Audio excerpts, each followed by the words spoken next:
Assalamu alaikum and welcome to Perspective. We'll be talking about, of course, as far as the elections are concerned, Punjab Assembly, pursuant to the Punjab Assembly decision. We've also had statements from the Interior Ministers today saying that elections are not the solution to the problems of the country at present. He's also said that as far as the IMF is concerned, the government is on the brink of securing a deal with the IMF, and there will be good news for the prosperity of the country as far as the economy is concerned and overall the situation is concerned. We'll be talking about this. We'll be talking about the ramifications of course, the political activity as far as the PMLN is concerned. Even while we wait for any decision pursuant to, there seems to be, as far as the PTI is concerned, as far as the government is concerned, the by-elections pending also at this time on 33 seats which are scheduled to be held, additional 43 on which a decision is awaited. All of that today on Perspective. I have with me Abdullah Mumtaz Kaloon, who is leader PTI. We also have with us Arif Chaudhry, who is a senior lawyer and a legal expert. Thank you for joining us. Ji, Arif Saab, can you hear me?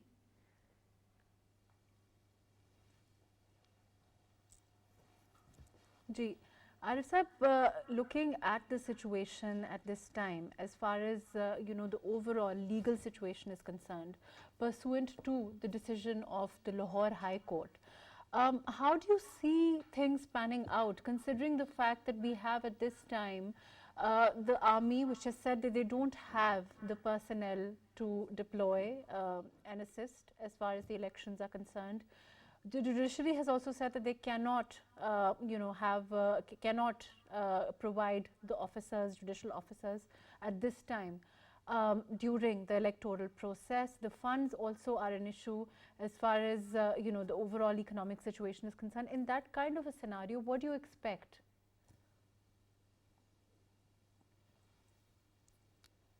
Ji, Arif Saab? Ji, I think there's a problem with audio. Abdullah, we are looking at the PTI at this time, which is saying, you are agitating as far as elections are concerned. One of the main demands as far as the PTI is concerned, your party chairman is concerned, is the elections and the fact that they should go ahead. But we don't see any electioneering at this time. We don't see any campaigning at this time. Isn't that correct? I mean, as far as the PDM is concerned, as far as particularly the PMLN is concerned, we are looking at Maryam Nawaz and her activities, her jalsas, her conventions every day since her return. But of course, Imran Khan Saab at this time is not mobile. He is, and also your second tier leadership. Am I correct when I say that there doesn't seem to be as much activity? Mahrukh, first of all, thank you for having me on your show. And I would like to correct you that there's a lot of activity happening, and a lot of that activity surrounds the Election Commission of Pakistan and its inactivity in announcing a date for the elections in Punjab and KPK. We've seen the historic decision by Justice Jawad Hassan on Friday, which stated that the Election Commission of Pakistan needs to announce a date. They were meant to have met today, Sunday, but they failed to meet. There's a widespread fear that the constitutional provisions of our constitution are being trampled upon. Coaches and horses are being drawn through them. But Abdullah, what do you expect now? I mean, in the kind of scenario at this time where there is clearly a lack of resources, where there is like I said, the inability of your army to provide its personnel, the inability of having the requisite resources, all of those things. There was earlier also, if you remember correctly, there has been, there was a time when the court had ordered elections within 9 hours. But, of course, when there is no, there are no resources, then, how do you expect them to go forward? Madam, for the argument to be put forward that there's no resources, it's farcical, it falls over its head. There are resources. I mean, the Election Commission of Pakistan has resources to hold 33 by-elections on March 16th and March 19th, yet they ask the people of Pakistan to believe that they have no resources to conduct elections in Punjab and KPK. But Abdullah, are we going to be seeing, are we going to be seeing elections after elections? No, Mark, look, you have to let me finish. The constitutional provisions of Pakistan dictate that elections have to be held within 90 days. There's a high court, lower high court order to that effect. And what we see is we see the Election Commission of Pakistan flouting court orders, flouting the provisions of the Constitution. And this thing about resources, look at the history of democracy. Britain came out of the Second World War in 1945, its economy having been completely decimated, and it still was able to hold the election in which Winston Churchill lost and Clement Attlee won. I mean, look at the American history during the American Civil War. The Okay. worst Abdullah, time in now American if history. you'll permit me to intercede 1 second, let me Yeah, come back yeah. to you. On that note, let me go to Arif Saab. He's here with us. He's a legal expert, of a lot of experience. Ji, Arif Saab, can you hear me? Yeah. Ji, Arif Saab, is it, in your opinion, when we see a decision of the Lahore High Court that came out the day before yesterday, certainly, the decision is now in the field, but when you have, when there is such a lack of resources, which we are seeing at this time, if we look at, the army saying they can't, again, the army saying they can't provide the requisite personnel, people for the assistance in the elections, there are no resources, there are no, the judiciary also has said that they can't provide judicial officers. So in that kind of a scenario overall, how will we have elections, and what happens when practically it becomes an impossibility? Yeah, thank you very much for asking me this question. As a matter of fact, there was no need of any High Court order because Constitution is so clear and the country is being run under the Constitution. If Constitution is not respected with respect to elections, then there are so many fears, and fears are looming and lurking on our, our head. That this country, if it is together, it is all because of the Constitution. There are more than 4 units, and all those units are bound by under one federation, and that is due to the federal constitution which runs the affairs of the federation. And there is no concept of government without adherence to the constitution. And this government was not a martial law government which drove force from ultra constitutional measures, but this government came into existence, and they came into power with the excuse that a constitutional provision allowed them to go for vote of no confidence, and Supreme Court ruled for that upholding Constitution is the responsibility of everyone, irrespective of his position. But Arif Saab, what happens? My question is, what happens when institutions themselves are saying, when your army is saying that it doesn't have the resources, when your election commission, they of course have not come out and, after this decision, but it's quite clear as far as resources for elections are concerned. And then another important question is, you are having by-elections on 33 seats at this time, 43 are pending. You are going to be having the people who come, as far as this NA is concerned, for a couple of months, who will then have to have other, general elections starting August. That term ends. Then you're talking about the provincial elections. Are we going to keep having elections in this country? Are we ready for that kind of, cost to our economy at this time? Your question has the answer in itself, and very, very positive answer. Because the question is, if you can hold elections separately for local government, for National Assembly, by-elections, and so many elections, why not to have unified, uniformed elections all at once? And as far as the resources are concerned, please note that this government has almost 100 members cabinet, and the expenses they are incurring every day are running of affairs. But of Arif Saab, as I understand it, when we talk about resources, when we talk about having people, it's not the government, at this time. It is not the government that's saying that they don't have the resources. It is the institutions are saying that they can't, right now have elections, the kind of political play happening at this time, when you ask to dissolve assemblies and they are dissolved, when you ask your people to come, I think that's a question for Abdullah, I'll come back to you. When you ask your people to walk out of the National Assembly, they walk out of the National Assembly. When you want them back in the National Assembly, then they say that they haven't they actually didn't intend to resign. So when that kind of a political play is at work, is your country's economy going to be at the behest of one man? Ji Abdullah.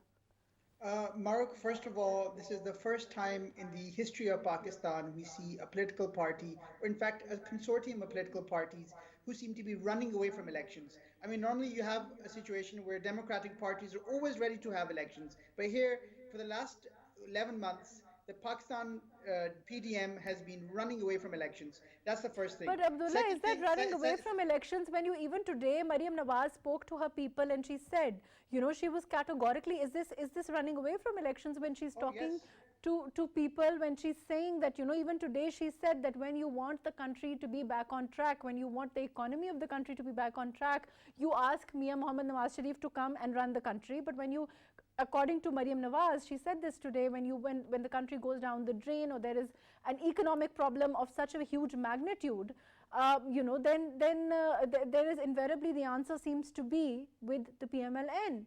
And when it's about reneging on promises made to the IMF, when it's about distrust which is perpetuated by not bringing in the increase in prices, the increase in fuel prices that was earlier promised, all of those things the PMLN is talking about, right? Isn't this electioneering also?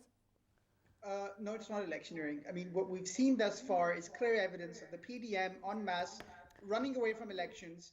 We've seen how when Pervez Lai Saab threatened to dissolve the National Assembly, two members of the PMLN, Ata Tarit Sahib and Uzma Bukhari, they ran to the Supreme Court to take instructions as to whether Pervez Lai Saab could dissolve the Assembly.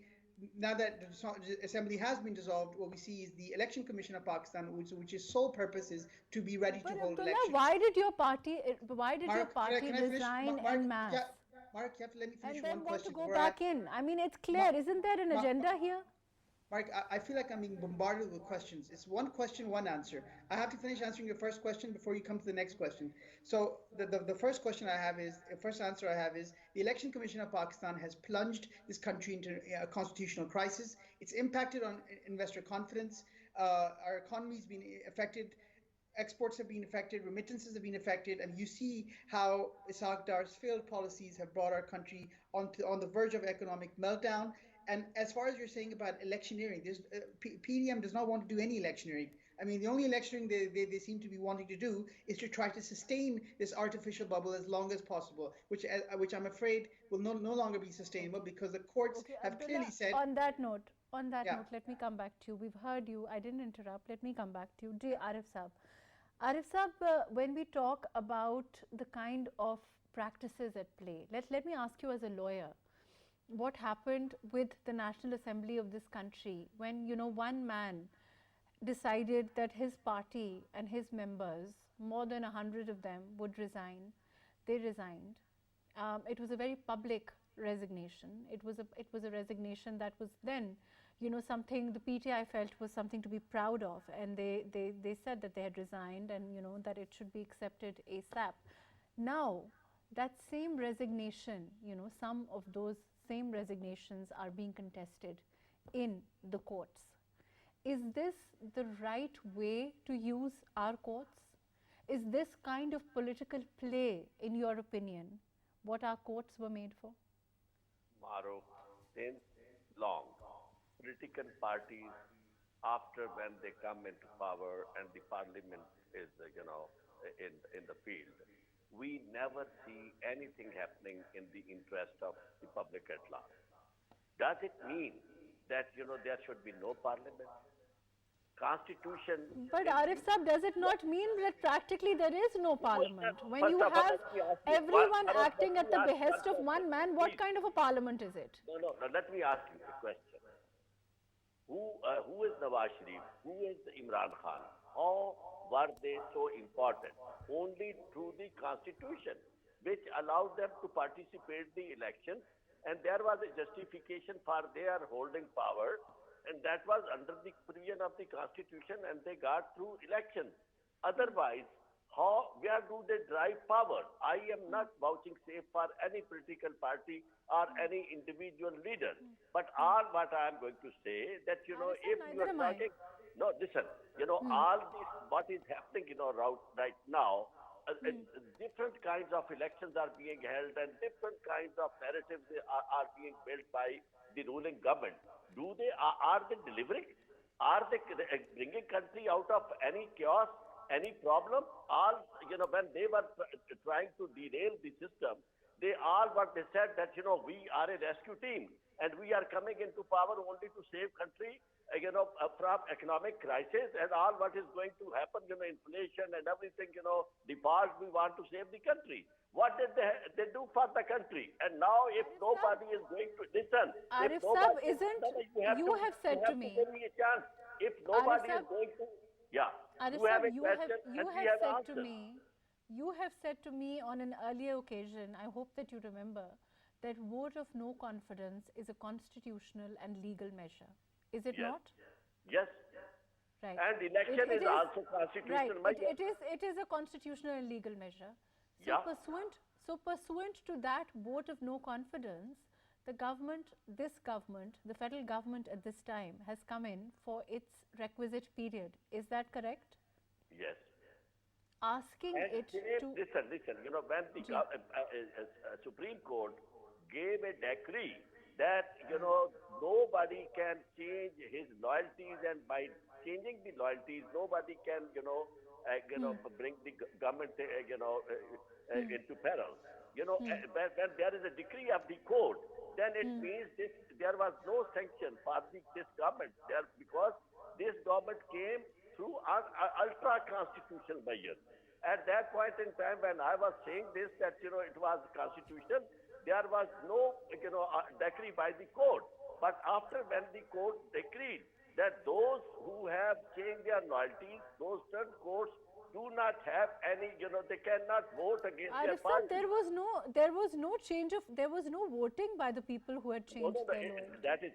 That is all methodical, that is all technical. We all saw how to... But Arif Sahab, it is actually a very technical matter. Don't you agree when you count the votes for vote of no confidence? It is... Listen, when we are talking about the Constitution, is there any just lawful justification when, the Constitution is very clear?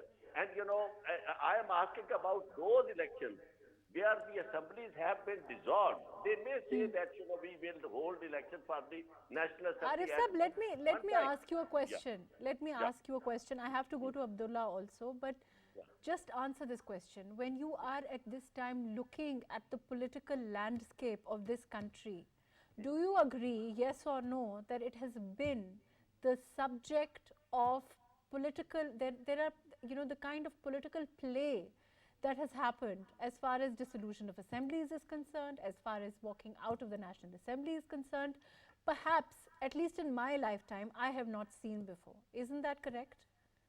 And I think that in my lifetime, I have never seen such kind of an excuse to run away from the election. And Arif Sahab, it is not the let me come back to you. I'm going to go to Abdullah. Abdullah, as far as this government is concerned, do you agree that it is not the government that has to give you an election date? Mahrukh, from what the evidence we have, it's very clear that the government has been trying to influence the Election Commission of Pakistan. The Election Commission of Pakistan is barely acting like a post office. It has not been completing its constitutional duties, and by not announcing an election date within 90 days, there's this fear that they are clearly flouting not just the constitutional provisions but also clear court orders. I would like to second Arif Chaudhry Saab here when he says that when this government has resources to announce more SAPMs and cabinet ministers, it has resources to jet set about the world, to collect pledges. How does it not have elections tomorrow? No. How does it not have resources to hold elections? Elections are a constitutional provision. And Mark, we're treading upon a very dangerous path here. For institutions to say we do not have resources to hold elections, does that mean that we should bury democracy? I mean, come 5 years time. If we have, okay, fair enough. If we have elections tomorrow, and for example, this is a hypothetical scenario, and they will be, for all intents and purposes, practically will be held under this election commission, this election commissioner. How do you know that your party, how do we know that your party will then accept the results if they are not as, glorifying as your party chief expects them to be? Madam, the thing is that on July 17th of last year, the same election commission conducted the elections. And despite the hurdles and obstacles faced by the PTI was able to overcome them and emerge victorious in the elections, the by-elections that were held on the 17th of July. We do expect there to be many more obstacles and hurdles because what we have is a very biased and partial election commission from its apparent actions. And But the Abdullah, reason I isn't say that this, your way Mark, of is saying? because, Isn't that Mark, I what have to, you're saying? You're Mark, the saying that reason I you're say going to this is, accept them. If they are, if the result, you said you didn't accept the results in Karachi. You still don't accept them because, you know, of course, the PTI didn't win there. But if that happens in, for example, even these by-elections, the 33 seats that are, you know, at this time, we expect the elections to be held. If your people don't win on those seats, if you don't do as well, of course, you know, it is about institutions then. Let's be fair. If the Mark, decision in Lahore High Court had been different, if the intra-court appeal is different, you know, has a different result, then, you know, the PTI invariably comes back and starts saying that institutions are acting mala fide. Isn't that true? Mahrukh, we have seen the orders and decisions of the Election Commission of Pakistan being challenged in the courts. 9 out of 10 times, the courts have overcome or reversed those decisions. And there's a clear evidence of bias here that the Election Commission is not acting fairly and impartially. And I have to refer you back to when the vote of no confidence was happening last year. Chief Justice of Pakistan called the Chief Election Commissioner to the Supreme Court, Court number 1, and said, "Sir, can you tell me when the Election Commission of Pakistan can hold elections?" And Sikandar Sultan Raja's epic reply at that time was, "The ECP is ready to hold elections whenever and ever." So I have to remind the Sikandar Sultan Raja that the history will judge him in better terms if he does stick to the pledge that he made in open court before the Chief Justice of this country and announce Abdullah, elections in Punjab and KPK, because that is a for constitutional for provision. example, that the courts, if the courts were to ask there to be, you know, would you be willing to submit? Would the PTI be willing to submit, you know, a written declaration to the effect that they will accept whatever results come out of these elections if they are held?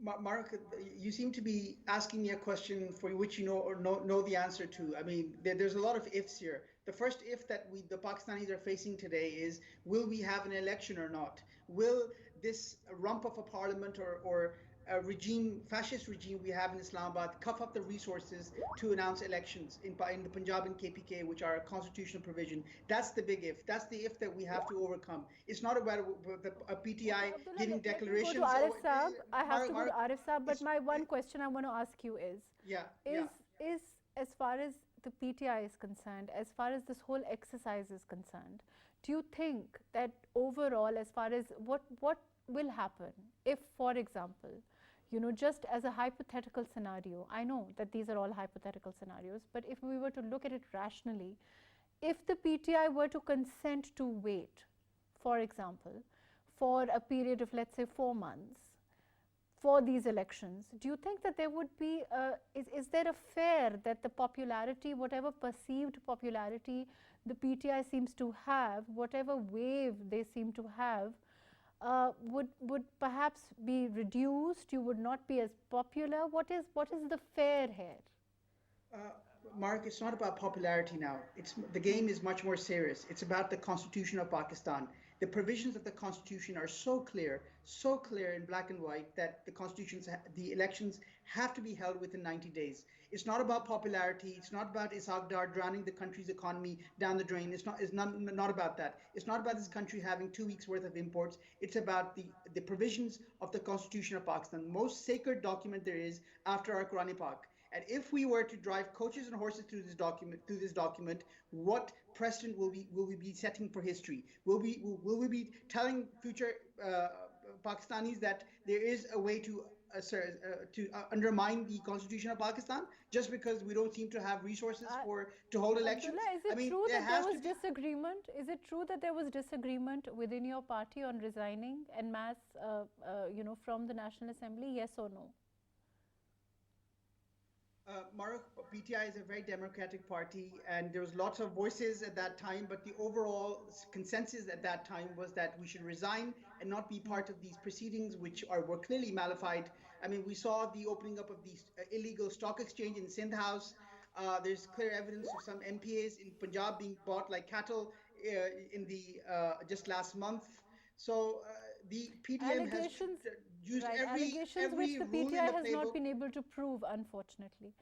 Ji, Arif Saab, I want to Mahrukh, ask you. Mahrukh, I know names of 3 MPAs that were in PTI that failed to turn up, and I have investigated why they failed to turn up, and the evidence is clear that there was money involved. I won't say any more because I won't say any more on that, but there is clear emphasis of PDM trying to undermine the democratic process of Pakistan, and now the only Abdullah, thing the Pakistanis there were want. also, I'm sure that you will agree with me, like you've just said, as far as disagreement over tendering resignations, but I'm sure there were people within the PTI who were unhappy also with maybe your leader, with the political process, with the policies of the government. That's also not unheard of. That's all that I want to say. Ji, Arif Saab, I want to ask you before we go, as far as the overall practicality is concerned, what happens when there is this kind of a situation which we are unfortunately seeing as far as the economic crisis is concerned, as far as the country's lack of resources is concerned? Yeah, Mahrukh, I have an alternative hypothetical, Ji, answer. ji.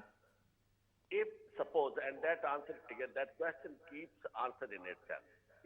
Suppose the arguments which are being advanced for at this point in time that the elections cannot be held for the provincial assemblies because of lack of resources and all these institutions, they have categorically denied any sort of, refused any sort of cooperation. So economy is in the limbo and in doom. So let me ask you, within 4 months, when after 4 months, when you have to have all the elections together, would this argument vanish, or still it will hold the field? Answer is it will hold the field, because once it is accepted for the elections of refusal to hold elections for the provincial assemblies, two provincial assemblies, then it will definitely hold field for the entire election of the country. And what is the result? The net result is that all those institutions who are now seem to be, at one page for refusing the elections to the people of Pakistan, there is no guarantee that after once the constitution is flouted, anybody would respect them. And all these federating units, there is no guarantee that, when you see that a constitution itself has been flouted by the Arif Saab, highest what is, institutions Arif Saab, but who are why? supposed to, let me complete, who are supposed to uphold the supremacy of the constitution, then there is no guarantee that all those federating units, they will abide by their dictates, their orders, and that is the fear of every Pakistan-loving person, citizen of Pakistan with patriot, that they should respect the constitution. Arif Saab, when we talk about, certainly, every loving person, unfortunately, I don't have time, but every loving person in Pakistan is unfortunately watching, the rupee, the situation as far as the economic situation is concerned that the government has been grappling with since it came into power. Every Pakistan loving person has unfortunately been watching the political play happening, at the behest of one man. The assemblies of Punjab and KP have been dissolved, and there is an inability of an opposition to sit in the National Assembly and become a part of the political process. That is also something that is important as far as Pakistan is concerned. If we would have leaders of that kind of magnitude who would be willing to face the fact that they are in opposition, who would be willing to face the fact that they can walk into the National Assembly, their people can walk into the National Assembly, they can become an effective opposition for the country which is facing a huge economic crisis at this time. Become a part of the solution, come and offer alternatives within that are not, slander, that are not venom, that is being spewed every way or every day on television screens. I'm sure you watch it, everyone watches it. Come and become a part of solution, offer alternatives. if you are good at economics, if you want to, if you are loving, if you are Pakistan loving, if you are patriotic, offer solutions. Just because you cease to be prime ministers, just because you cease to be office members, you do not stop loving this country. You do not stop becoming a part of the political process. Those are also relevant questions for the opposition that I'm afraid no one asks. I want to move on and talk about, I will be taking a short break, and then I want to move on and talk about the 35-year-old man who was arrested over blasphemy and lynched on Saturday, which is a very, very sad incident, and its own ramifications and effect on the country at this time, which is dealing with so many issues, on multiple fronts. We'll be back and to talk about this now.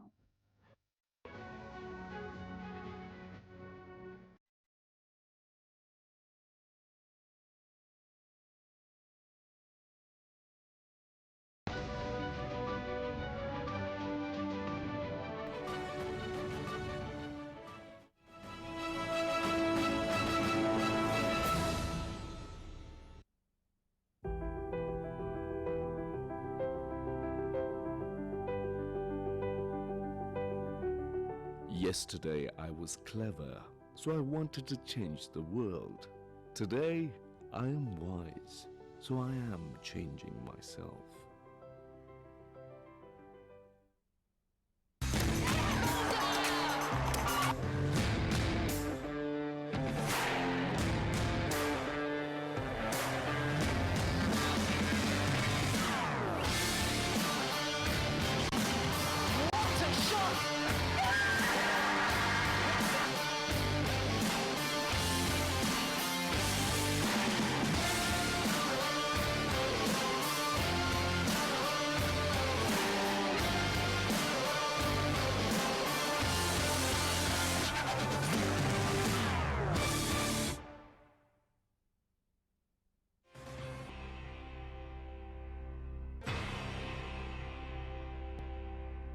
Hello and welcome to Views on News. I am Jawati Hameed. In entire India, the Sikh community was targeted and they tried to finish the Sikh. Afghan Taliban has a limitation in dealing with the Taliban Pakistan because they were comrades in arms. This Hindutva psychology is going to become a threat not only for the region but around the world. Pakistan's economy is trying to find a footing. Everybody gets the message that this sort of behavior, which in the last year and a half is totally unacceptable to us. Expecting any favor from Taliban against the TTP or other religious militant group, I think we will be asking too much from them.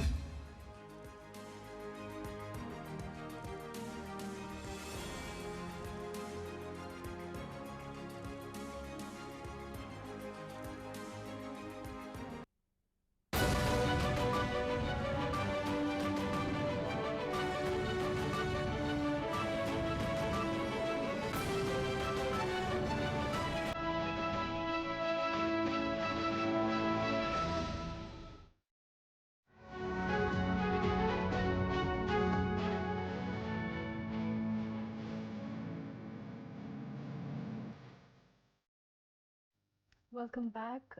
We want to move on and talk about the incident that happened in Nankana, about a 35-year-old man being arrested and then lynched over allegations of blasphemy. I have with me Mufti Imran Sandhu Saab, who's a religious scholar. Sandhu Saab, can you hear me?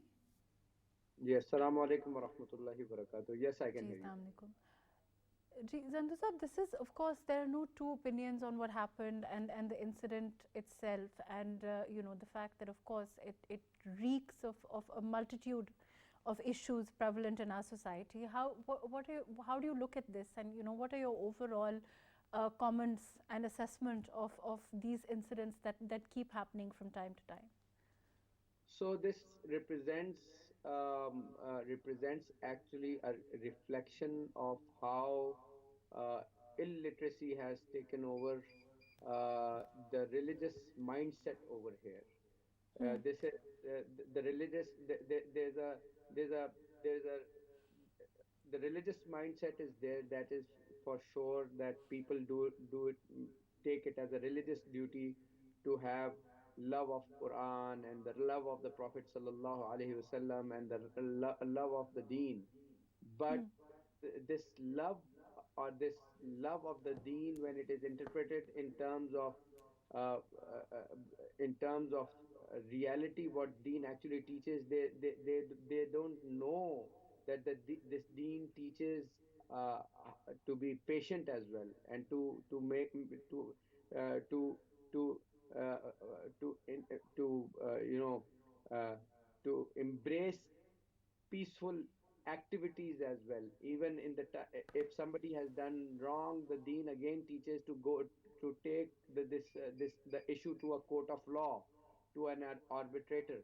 So there have been incidences where some of the mobs in the history of Muslims have taken laws in their own hands. Like for example, Khawarij did this uh, a couple of 100 years ago in the era of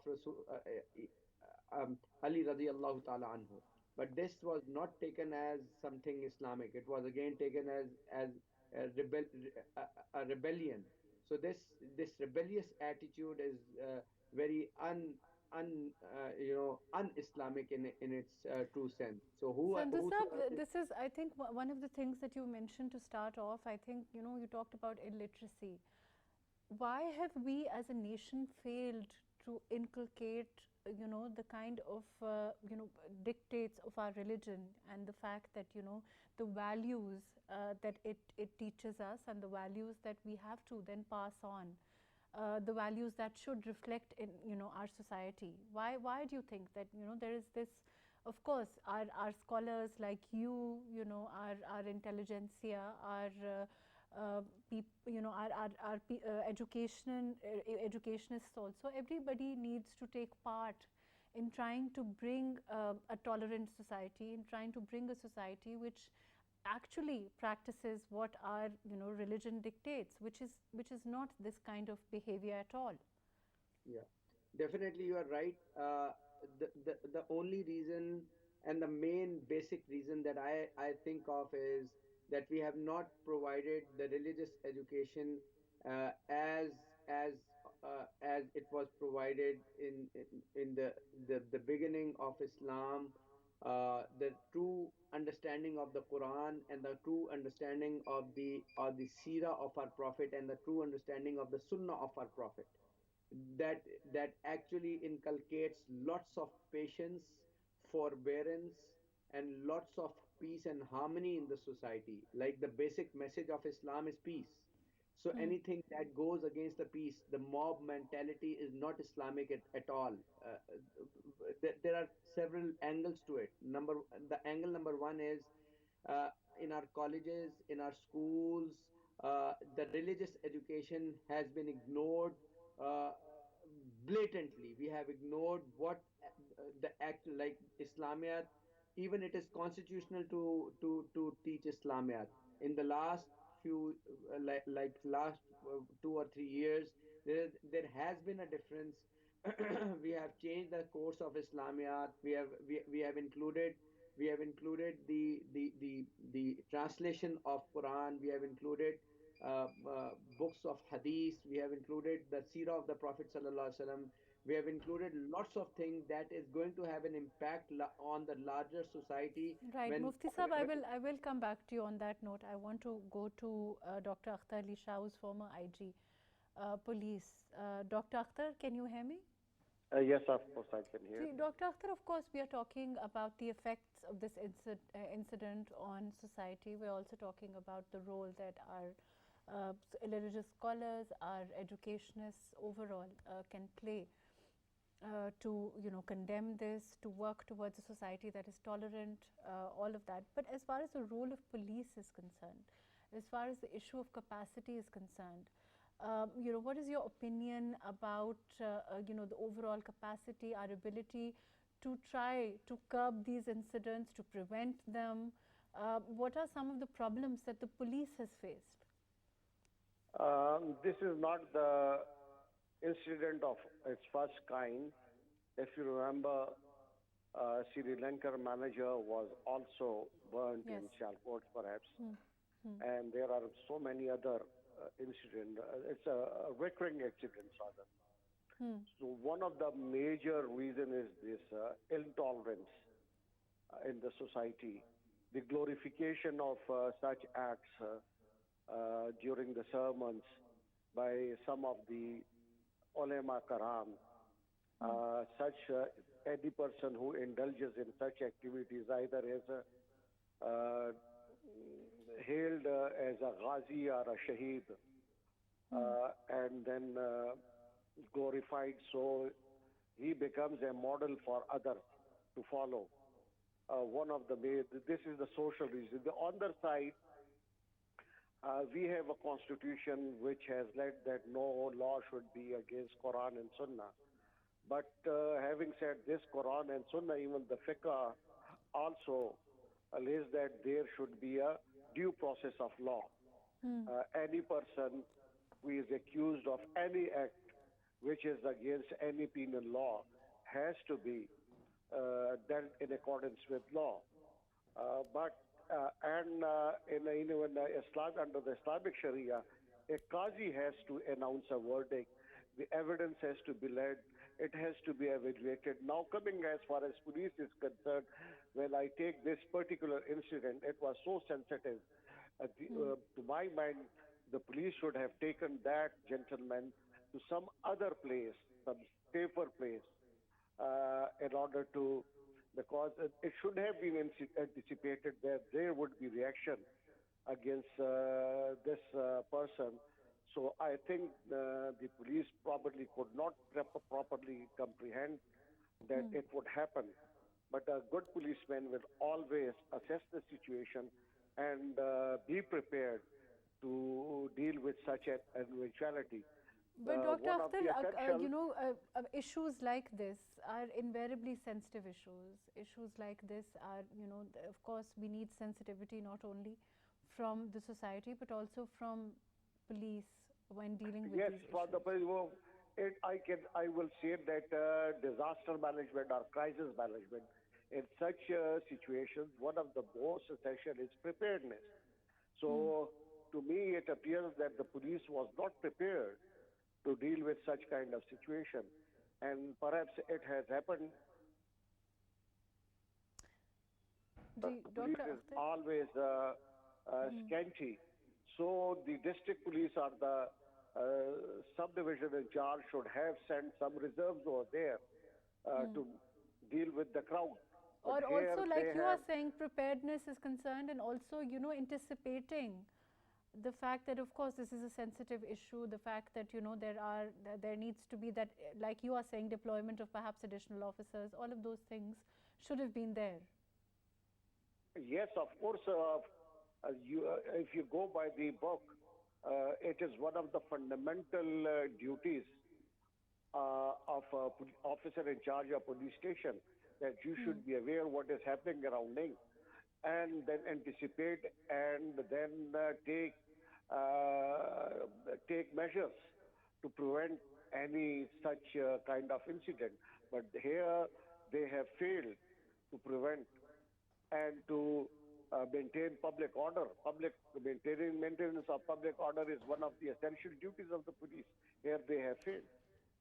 Let me write you. Unfortunately, one would have to agree to that. Mufti Sahab, of course, there is, according to Dr. Akhtar, he's saying that, when the police fails to act, have the kind of requisite preparedness that is invariably needed in on issues like this, the sensitivity that should be exhibited, that perhaps was not there. But overall, your comments as far as, of course, this is a condemnable incident, and I think the fact that, like we were earlier talking about our society and its tolerance level, those things are something that need to be worked at. As far as ulama, particularly like yourselves, religious scholars are concerned, what role do you think can be played at that end that will have far-reaching consequences?